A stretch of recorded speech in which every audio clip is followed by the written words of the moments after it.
বলেন ইমানদার বান্দার কাছে যখন মৃত্যু উপস্থিত হয়ে যায়, ইমানদার যখন আখিরাতের দিকে রওনা হয়, অসংখ্য অগণিত ফেরেশতা ইমানদারকে স্বাগত জানানোর জন্য, তার আত্মাটা স্বাগত জানানোর জন্য ওই মুমূর্ষ ইমানদারের কাছে উপস্থিত হয়ে যায়। আমরা বসে থাকি না পাশে গিয়া, খালা ফুফু সব গিয়া বসে, মামা আত্মীয় স্বজনরা সব গিয়া বসে থাকে। যদি ইমানদার হয়, খাঁটি মুমিন হয়, আমরা তো পাশে বসা, আমরা তো জানি না তার আশেপাশে অসংখ্য অগণিত ফেরেশতারা মাহুম কাফনুম মিন আকফানিল জান্নাহ ওয়া হানুত, জান্নাতের সুগন্ধি আর কাফনের কাপড় নিয়ে অসংখ্য অগণিত ফেরেশতারা ওই ইমানদারের পাশে বসে যায়, তার আত্মাটাকে এই কাফনের কাপড়ে পেঁচায়া আল্লাহর কাছে নেওয়ার জন্য। একটু ভাবেন তো, কিছুক্ষণের জন্য আমরা সবাই যে আমার মৃত্যুটা কেমন হবে, যদি ভাবেন যে আমার মৃত্যুটা কেমন হবে, এমন হবে তো যে কাফনের কাপড়ে, জান্নাতি কাফনের কাপড়ে পেঁচায়া উপরে নিবে। ভাবেন, খুব কঠিন ভাববেন যে আল্লাহ এমন হবে তো, যদি না হয় তাহলে তো আমি ধরা খেয়ে গেলাম। আসার পর সবাই বসে থাকে, হাদিসের মধ্যে আসছে তার আশেপাশে বসবে কতটুকু, মাদ্দা বাসরিহি, তার দৃষ্টি যতটুকু পর্যন্ত যায় মুমূর্ষ ইমানদারের, ততটুকু পর্যন্ত দুইটা সারি হয়ে ফেরেশতারা বসেছে।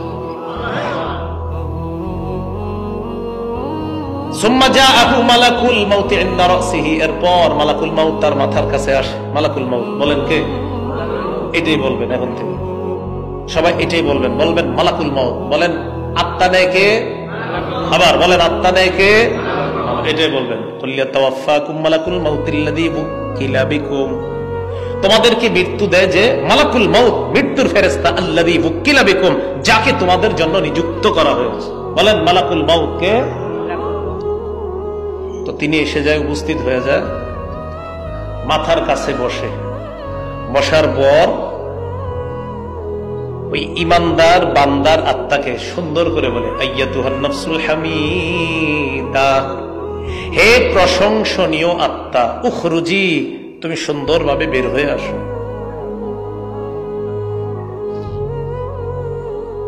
উখরুজি ইলা রাহিল ইলা রিদওয়ানিল্লাহ ইলা মাগফিরাতিন মিনাল্লাহি ওয়া রিদওয়ান,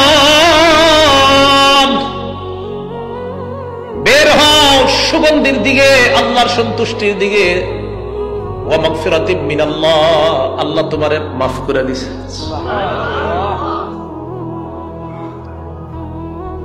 আত্মাটা আস্তে আস্তে বের হয়। নবীজি বলেন, আচ্ছা না থাকলে নেই, না থাকলে নেই, একটু দেখানোর জন্য। সিলু কামা তাসিলুল কতরাতু মিন ফিস সিকা, এই দেখেন গ্লাসের পানির ফোঁটা, শেষের ফোঁটাগুলো আস্তে আস্তে পড়ে না, একটু একটু থাকলে। তাসিলু কামা তাসিলুল কতরাতু মিন ফিস সিকা, পানির ফোঁটাগুলো যেমন আস্তে আস্তে সুন্দরভাবে বের হয়, ইমানদারের আত্মাটা মালাকুল মাউত সুন্দরভাবে বের করে নেয়।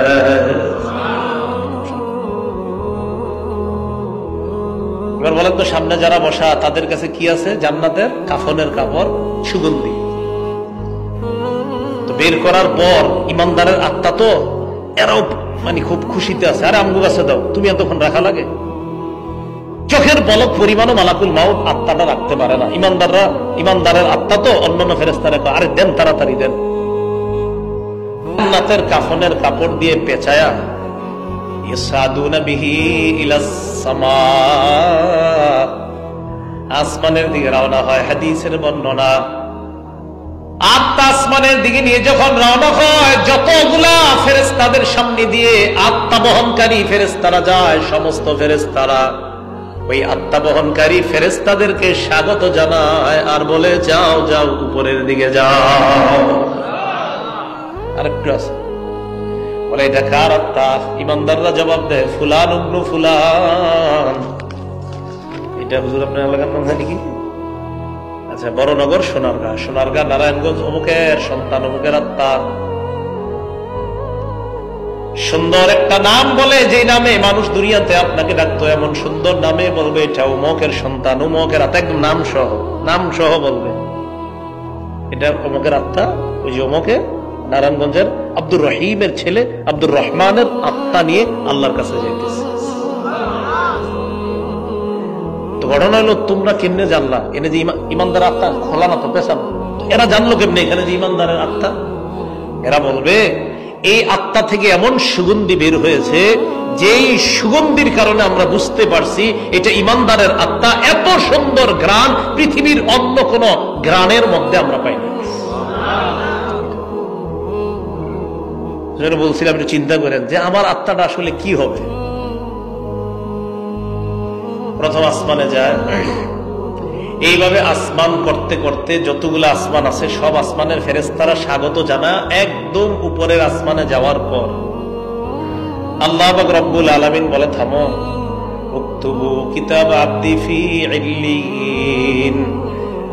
আমার যেই বান্দার আত্মা তোমরা নিয়ে আসছো এই বান্দার আমলনামা ইল্লিয়িনের মধ্যে তোমরা লিপিবদ্ধ করে দাও। জান্নাতি একটা জগতের নাম হলো ইল্লিয়িন, এই ইল্লিয়িনের মধ্যে বান্দার আমলনামা লিপিবদ্ধ করে দাও। বুঝছেন? দেহ কই? দেহ জমিনে, আত্মা উপরে, দেহ জমিনে।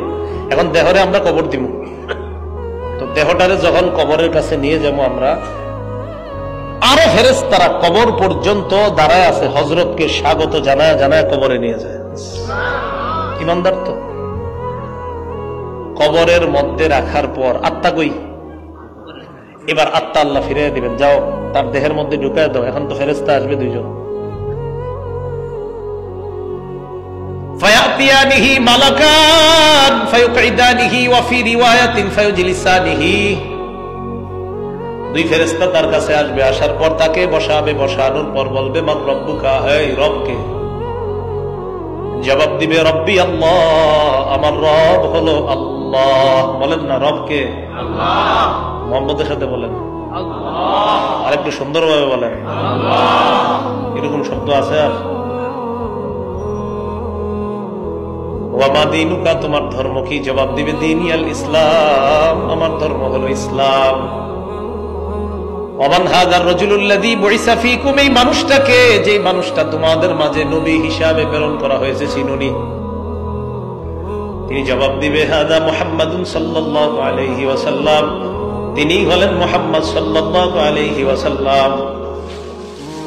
এই কথা বলার পর আল্লাহ বলবে প্রশ্ন করার দরকার নেই, আন সাদাকা আবদি, আমি সত্যায়ন করলাম আমার বান্দা যা বলছে সত্যি কথা।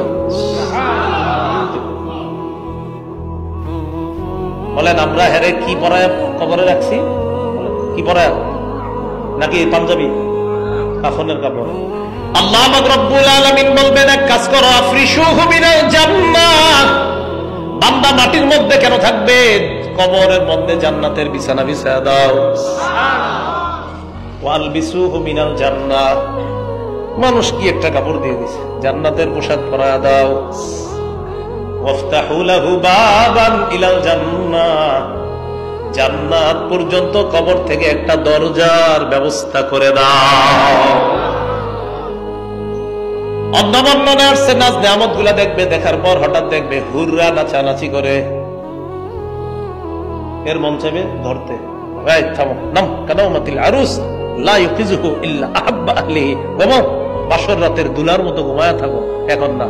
তোমাকে তোমার প্রিয়তমা যেমন জাগ্রত করেছিল, এখানে তোমার প্রিয়তমা নাই, আমি আল্লাহ তোমাকে জাগ্রত করব।